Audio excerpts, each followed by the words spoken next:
Party से निकाले जाने के करीब 1 महीने बाद आकाश आनंद 4 बड़े ट्वीट करते हैं और उसमें अपने ससुराल वालों से लेकर सलाह मशविरा करने वालों तक की बात करते हैं। मायावती से खुले तौर पर माफी मांगते हैं, लेकिन सवाल है भतीजे की ये माफी क्या बुआ के लिए काफी होगी और क्या अब आकाश आनंद को नेशनल कोऑर्डिनेटर की जिम्मेदारी वापस से मिलेगी? क्या मायावती ने जो प्रण लिया था कि मेरे जीते जी अब कोई दूसरा उत्तराधिकारी नहीं होगा, क्या वो प्रण भी टूटने जा रहा है?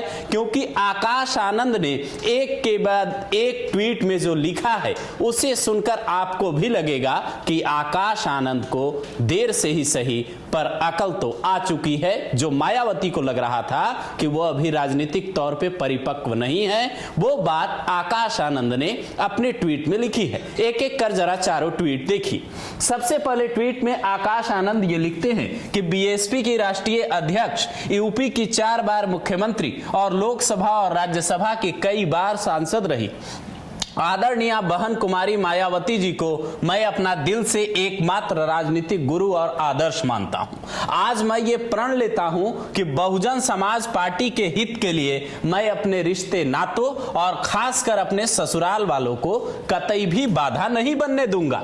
ये जो आकाश आनंद ने ट्वीट किया है, मायावती ने इनको जब पार्टी से निकाला था 3 मार्च को, जब ये खबर आई थी, तब मायावती ने साफ कहा था कि इनके जो ससुर हैं आकाश आनंद के, उनकी ही जिम्मेदारी बनती है। यह चर्चा भी सियासी गलियारे में हुई थी कि आकाश आनंद की पत्नी का भी इस मामले में बड़ा योगदान रहा है। अगर वो पत्नी की इतनी नहीं सुनते, ससुर की इतनी नहीं सुनते, तो शायद उन्हें मायावती पार्टी से नहीं निकालती। इसके बाद दूसरा ट्वीट जो आकाश आनंद करते हैं वो ये लिखते हैं कि यही नहीं बल्कि कुछ दिनों पहले किए गए अपने ट्वीट के लिए भी माफी मांगता हूं।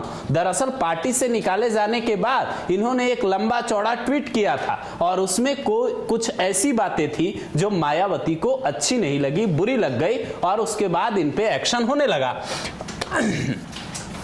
आकाश आनंद ये भी लिखते हैं कि आदरणीय बहन जी ने मुझे उसी ट्वीट की वजह से निकाल दिया था। इससे भी एक बात साफ होती है कि जो चर्चा थी कि आकाश आनंद से मायावती नाराज हैं, उनके ट्वीट को लेकर, उनके व्यवहार को लेकर, उनके भाषणों को लेकर, ये बात भी पुष्ट होती है। हालांकि मायावती ने यह भी साफ किया था कि वो आकाश आनंद के काम को लेकर उनके अंदर कोई नाराजगी नहीं है। इसीलिए आकाश जो है आगे लिखते हैं कि आगे से इस बात को सुनिश्चित करूंगा कि मैं अपने किसी भी राजनीतिक फैसले के लिए किसी भी नाते, रिश्तेदार और सलाहकार की कोई सलाह मशविरा नहीं लूंगा। मतलब जो इनके अब तक के सलाहकार थे उन्हें भी आकाश आनंद ने यह बता दिया है कि मैं अब आपकी बात नहीं सुनूंगा, सिर्फ मायावती जी की बात ये मानेंगे। इसके आगे ये भी लिखते हैं।